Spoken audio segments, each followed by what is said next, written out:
Muy bien, Dios los bendiga. La semana pasada no tuvimos reunión, pero ahora vamos a continuar con este tema acerca de la oración. Se titula Salomón, un ejemplo de oración.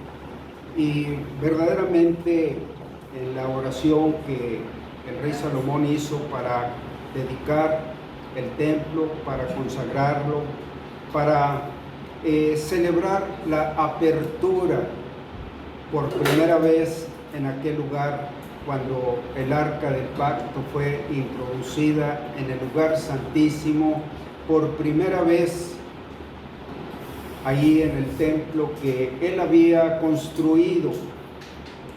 Y hemos estado viendo muchos puntos básicos, fundamentales, en lo que es una oración eficaz. La oración eficaz del justo puede mucho. Y nosotros podemos leer muchos libros de oración, libros de autores que experimentaron, pero el mejor libro que debemos leer es la Biblia, porque precisamente estamos aquí aprendiendo que el rey Salomón oró en base a las Escrituras, a lo que Dios les había revelado, y en base a lo que Dios había escrito y prometido, en eso fundó sus peticiones. Él conocía a Dios en forma personal, al Dios de las Escrituras, y nosotros, ese es un principio fundamental para hacer una oración eficaz. Hemos de conocer al Dios de las Escrituras, lo que Él promete, la dirección, la guía, sus propósitos, sus planes, sus promesas, sus eventos maravillosos que ha cumplido. Realmente, entre más conozcamos la Biblia, nuestra oración cada vez es más profunda, más escritural, más eficaz, y es lo que estamos aprendiendo aquí. Hemos mencionado muchos puntos básicos, elementales, que debe contener una oración. Por eso el tema se llama Salomón, un ejemplo de oración. Estamos aprendiendo, profundizando, pero sobre todas las cosas que podemos mencionar es las Escrituras que el rey Salomón conocía, y así se dirigió él al Dios de la Biblia.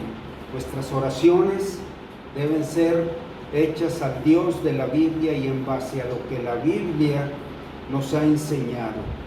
Bueno, estamos a la última reunión.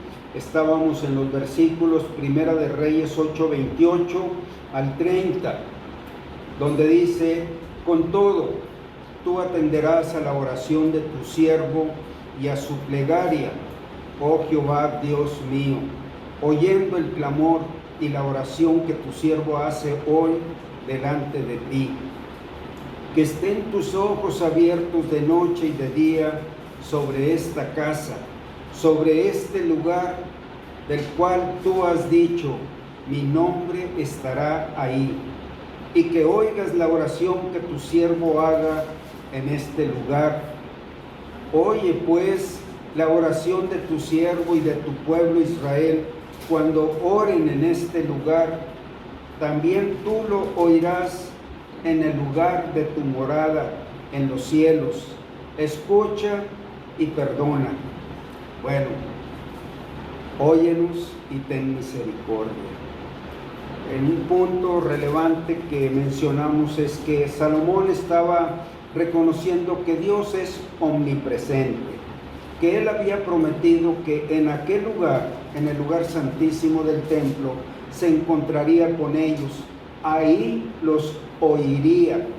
Pero también Salomón dice que él mora en el cielo, y en cualquier lugar Dios es omnipresente, pero el lugar específico de su morada es en el cielo. Bueno, Salomón le pide a Dios que su presencia esté en ese lugar en el cual ellos vendrán a orar. No quieren fallar en que sus oraciones sean escuchadas. Que Dios esté allí porque Él había prometido que su nombre estaría allí. Que su presencia esté en ese lugar en el cual ellos vendrán a orar. Y lo hace suplicando. Que no falle su promesa y que ellos no quieren fallar en ser oídos. Que escuche la oración que su pueblo hace en ese lugar. Que honre su palabra que les dio. Tú has dicho, mi nombre estará aquí. Que honre la fe de aquellos que le busquen ahí. Bueno, eso habla del corazón. Venir donde Dios nos puede oír. Dios ha prometido oírnos. Ya hemos dicho que para nosotros, los cristianos, Dios fue cambiando ese lugar, ese santuario terrenal que había prometido ahí en el templo, y lo llevó a la diestra del Padre. Ahí estableció el santuario a donde nosotros deberíamos acudir, y que el Señor Jesucristo estaría ahí como nuestro gran sumo sacerdote que podría interceder por nosotros, compadecerse de nuestras debilidades, porque Él conoce nuestra condición humana. Bueno, igual que Dios había prometido, así también Él nos prometió y nos llama que vengamos con plena certidumbre de fe a ese lugar santísimo, que podemos llegar hasta su presencia, porque tenemos un gran sumo sacerdote que puede compadecerse de nuestras debilidades, porque Él fue tentado en todo, según nuestra semejanza, pero sin pecado. Bueno, así es. También dice en Primera de Juan, y esta es la confianza que tenemos en Él, que si nosotros pedimos conforme a su voluntad, Él nos oye. Y si sabemos que nos oye, sabemos que tendremos las peticiones que le hayamos hecho. Bueno, eso habla del corazón que no quiere equivocarse, no quiere perder ninguna posibilidad de no encontrarse con el Dios que oye la oración. Así de precisa, hermanos, así de específico es la guía que Dios nos da, cómo orar para que nuestras oraciones tengan respuesta. A la vez que sabemos de este lugar, pues hemos de aprender una serie de elementos que deben fundamentar, estructurar, o donde nuestra oración se hace eficaz.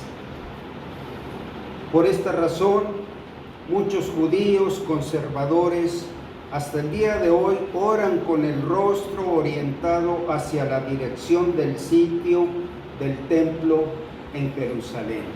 Aunque estén en otras naciones dispersos por todo el mundo, hay judíos dispersos que conservan ese lugar de acudir ahí. Claro que ellos todavía no creen en Cristo, que Cristo es el gran sumo sacerdote. Todavía no creen que el lugar santísimo está en el cielo. Bueno, ellos lo creerán cuando acepten a Cristo.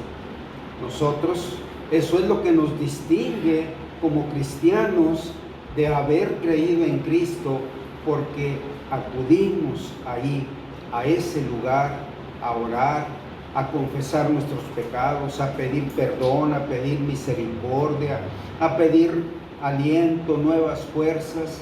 Es lo que nos distingue en nuestra fe en Cristo. Bueno, a la par de los judíos, hay cantidad de gente que no ha aceptado el lugar que Dios nos ha indicado para acudir a entregar, y a quién debemos entregar nuestras oraciones. Escucha y perdona. Con eso termina esta parte de la oración.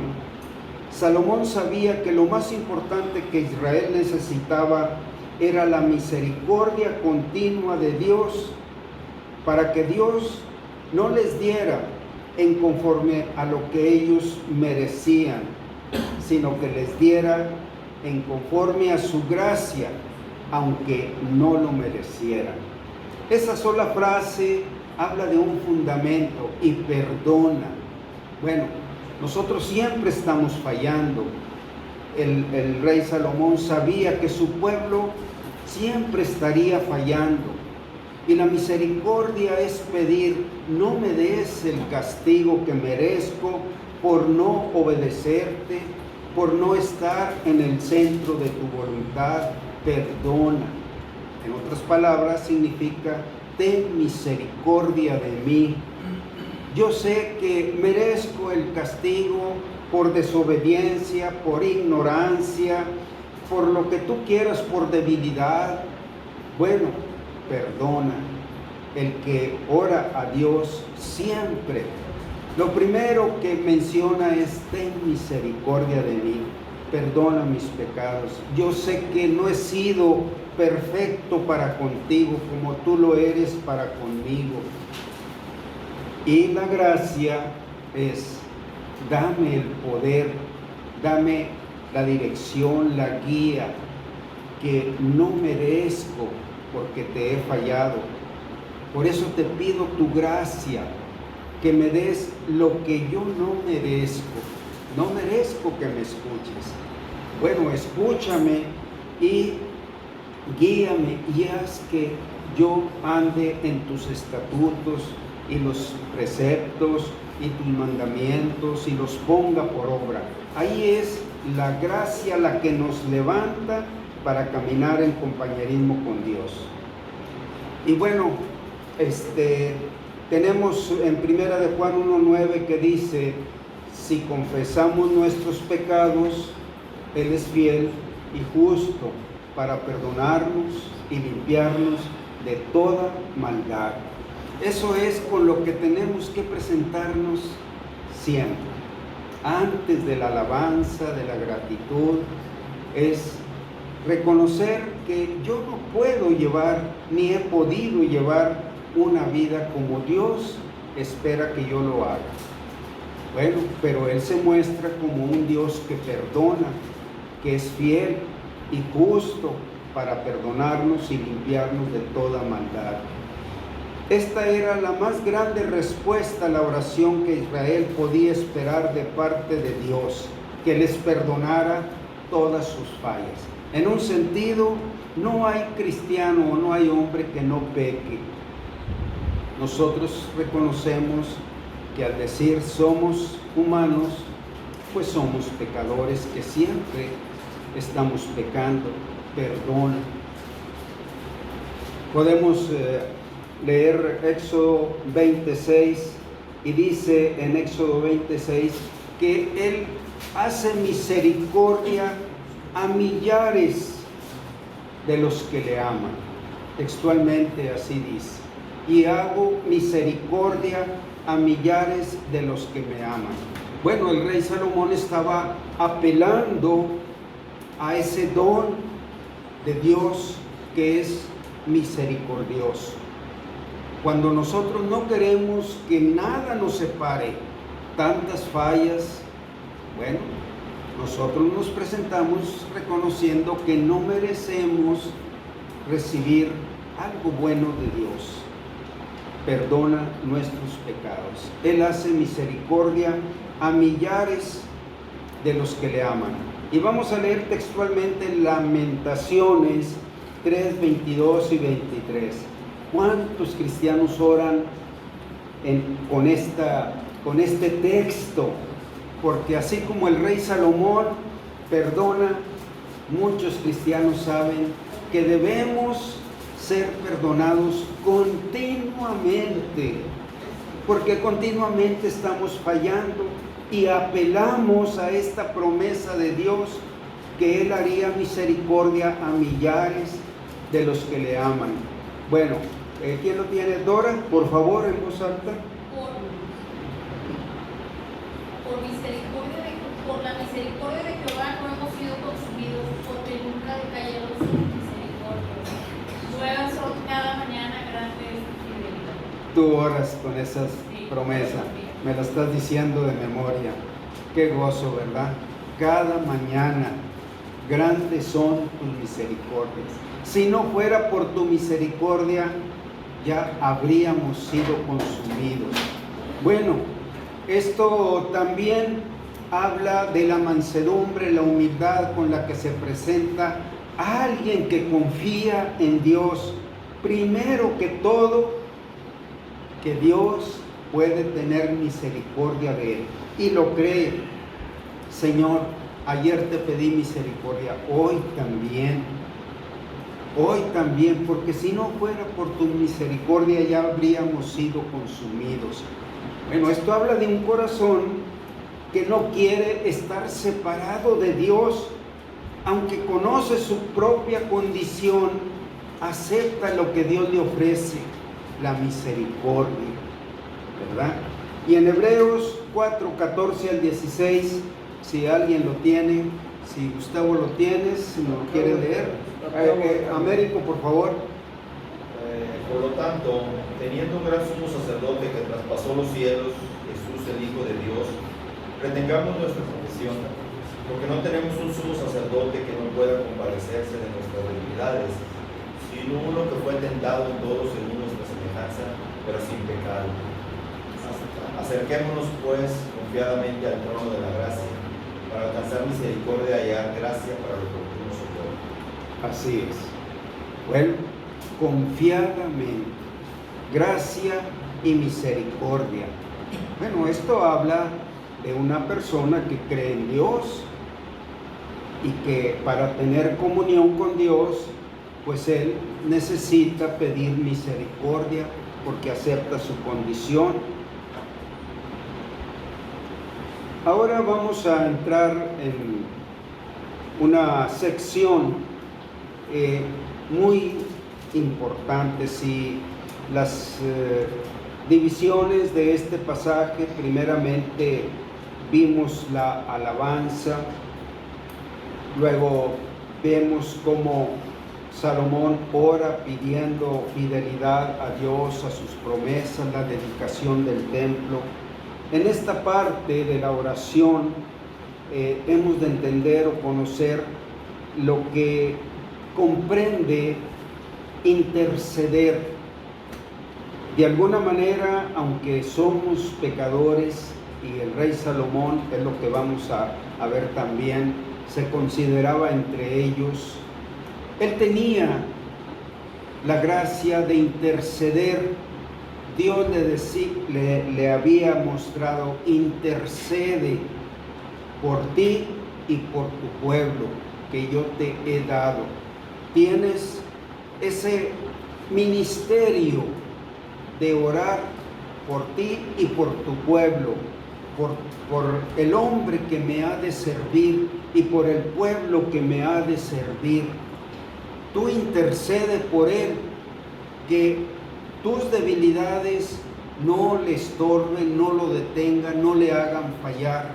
Pide por el hombre que me sirve y pide por el pueblo que me sirve.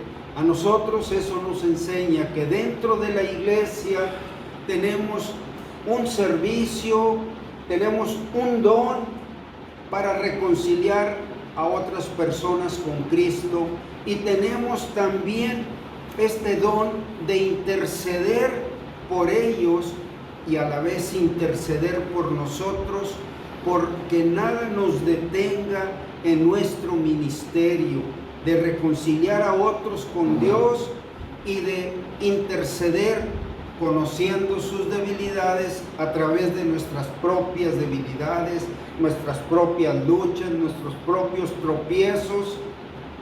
En conforme a eso, intercedemos por cada uno de nosotros para no ser detenidos o ser apartados o anulados, pero oramos por los demás hermanos también. Entonces, si hemos oído que todos tenemos un don de reconciliar las almas con Dios o ganar las almas para Cristo, aquí tenemos un don que es para todos.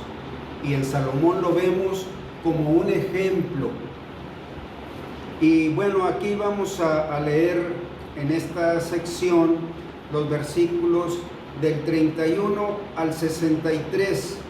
Vamos a ir avanzando en los versículos. Primeramente, para no extendernos mucho, vamos a leer en Primera de Reyes del 31 al 53, que es la parte de mayor o más definida de esta intercesión. Bueno, son 20 versículos. Gustavo, tienes 10, nos lees 10 versículos. Y tú, Obed, ¿nos puedes leer otros 10? ¿Sí? Bueno, tu papá va a leer del 31 al 41, al 40. 40, ¿verdad? Sí, y tú nos lees del 41, no. Ok, así quedamos. Yo estoy 40 y él lo termina. Sí, de acuerdo. Bueno, ahí va. Si alguno pecare contra su prójimo y le tomare juramento haciéndole jurar, y viniere el juramento delante de tu altar en esta casa, tú oirás desde el cielo y actuarás y juzgarás a tus siervos, condenando al impío y haciendo recaer su proceder sobre su cabeza, y justificando al justo para darle conforme a su justicia. Si tu pueblo Israel fuere derrotado delante de sus enemigos por haber pecado contra ti, y se volvieren a ti, y confesaren tu nombre, y oraren, y te rogaren y suplicaren en esta casa, tú oirás en los cielos, y perdonarás el pecado de tu pueblo Israel, y los volverás a la tierra que diste a sus padres.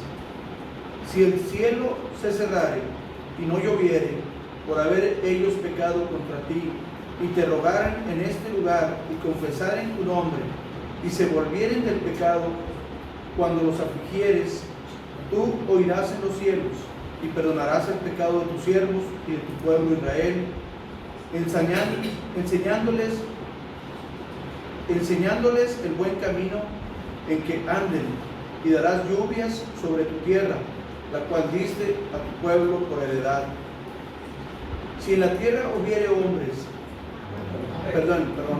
si en la tierra hubiere hambre, pestilencia, tizoncillo, añublo, langosta o pulgón, si sus enemigos los sitiaren en la tierra en donde habiten, cualquier plaga o enfermedad que sea, toda oración y toda súplica que hiciere cualquier hombre o todo tu pueblo Israel, cuando cualquiera sintiere la plaga en su corazón y extendiere sus manos a esta casa, tú oirás en los cielos, en el lugar de tu morada, y perdonarás y actuarás, y darás a cada uno conforme a sus caminos, cuyo corazón tú conoces, porque solo tú conoces el corazón de todos los hijos de los hombres, para que te teman todos los días que vivan sobre la faz de la tierra que tú diste a nuestros padres. Adelante. Hasta el 52. Hasta el 53. Asimismo, el extranjero que no es de tu pueblo Israel, que viniere de lejanas tierras a causa de tu nombre, pues oirán de tu gran nombre, de tu mano fuerte y de tu brazo extendido, y viniere ahora a esta casa, tú oirás en los cielos, en el lugar de tu morada, y harás conforme a todo aquello por lo cual el extranjero hubiere clamado a ti, para que todos los pueblos de la tierra conozcan tu nombre y te teman, como tu pueblo Israel, y entiendan que tu nombre es invocado sobre esta casa que yo edifiqué. Si tu pueblo saliere en batalla contra sus enemigos por el camino que tú les mandes, y oraren a Jehová con el rostro hacia la ciudad que tú elegiste y hacia la casa que yo edifiqué a tu nombre, tú oirás en los cielos su oración y su súplica, y les harás justicia. Si pecaren contra ti, porque no hay hombre que no peque, y estuvieres airado contra ellos y los entregares delante del enemigo, para que los cautive y lleve a tierra enemiga, sea lejos o cerca, y ellos volvieren en sí en la tierra donde fueron cautivos, y se convirtieren, y oraren a ti en la tierra de los que los cautivaron, y dijeren: pecamos, hemos hecho lo malo, hemos cometido impiedad, y se convirtieren a ti de todo su corazón y de toda su alma en la tierra de sus enemigos que los hubieren llevado cautivos, y oraren a ti con el rostro hacia su tierra que tú diste a sus padres, y hacia la ciudad que tú elegiste y la casa que yo he edificado a tu nombre, tú oirás en los cielos, y en el lugar de tu morada su oración y su súplica, y les harás justicia. Y perdonarás a tu pueblo que había pecado contra ti, y todas sus infracciones con que se hayan rebelado contra ti, y harás que tengan de ellos misericordia los que los hubieren llevado cautivos, porque ellos son tu pueblo y tu heredad, el cual tú sacaste de Egipto, de en medio del horno de hierro. Estén pues atentos tus ojos a la oración de tu siervo y a la plegaria de tu pueblo Israel, para oírlos en todo aquello por lo cual te invocaren. Porque tú los apartaste para ti como heredad tuya de entre todos los pueblos de la tierra, como lo dijiste por medio de Moisés tu siervo, cuando sacaste a nuestros padres de Egipto, oh Señor Jehová. Muy bien. Bueno, aquí en este pasaje vemos las cosas que yo les estaba comentando. Salomón intercede por su pueblo. En esta sección es una de las partes más profundas en un modelo de oración.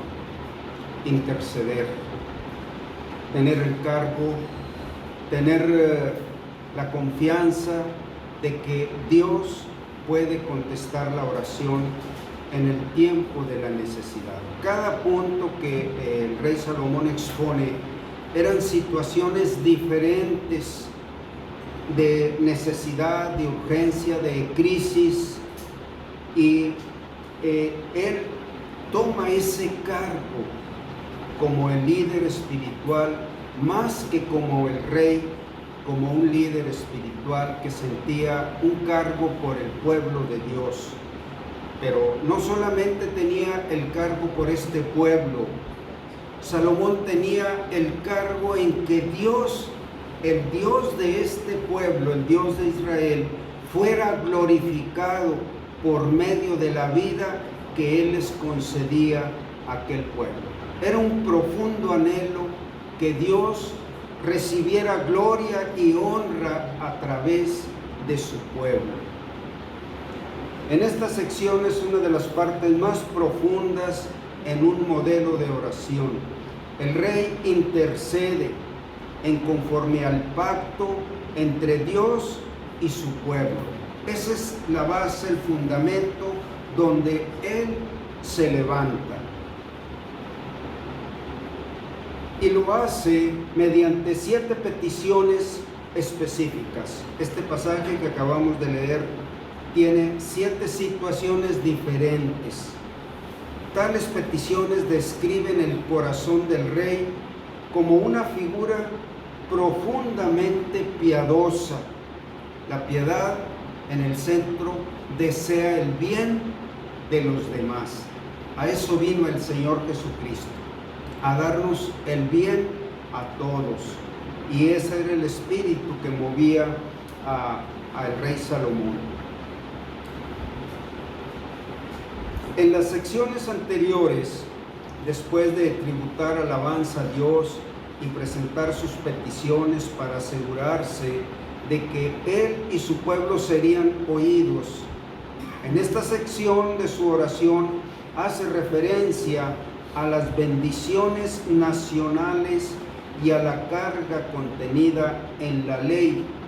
Es decir, la ley era un yugo tremendo, era un peso que estaba sobre ellos, que podía reprobar y condenar cualquier pequeña cosa que se saliera de la voluntad de Dios.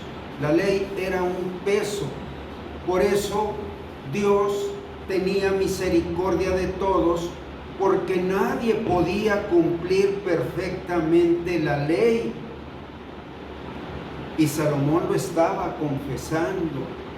Bueno, su oración era que en base a su misericordia los liberara del castigo o la condenación o la reprobación, que les quitara ese peso y subiera Dios en algo bueno para ellos. Bueno, dice, hace una ardiente súplica por la liberación de la carga de la ley, apelando a la gracia y a la misericordia de Dios. En otras palabras, él decía, no trates con nosotros, no nos apliques la ley, danos tu misericordia y tu gracia. Ahí es donde queremos estar contigo. No tomes en cuenta que no podemos guardar la ley. La ley siempre nos reprueba, nos condena. Señor, nosotros queremos que trates con nosotros en misericordia y en gracia. Es lo que nos dice en Hebreos 4, 14 y 15. Acerquémonos al trono de la gracia confiadamente para alcanzar misericordia y hallar gracia para el oportuno socorro. El mismo principio, Salomón apelaba a lo que el apóstol Juan estaba diciendo muchos siglos después, al mismo Dios de Israel. Bueno, eso es lo que nosotros debemos adoptar y debemos ubicarnos, alojarnos en un Dios que solamente puede tratar con nosotros en misericordia y en gracia, porque el peso de la ley nos destruye. La oración intercesora apela hacia la fidelidad de Dios, a su misericordia y a su gracia, aun cuando todos hayamos fallado. Bueno, vamos a hacer un alto aquí. ¿Quieres una pausa para entrar en la segunda parte y ver? ¿Sí? ¿Ya?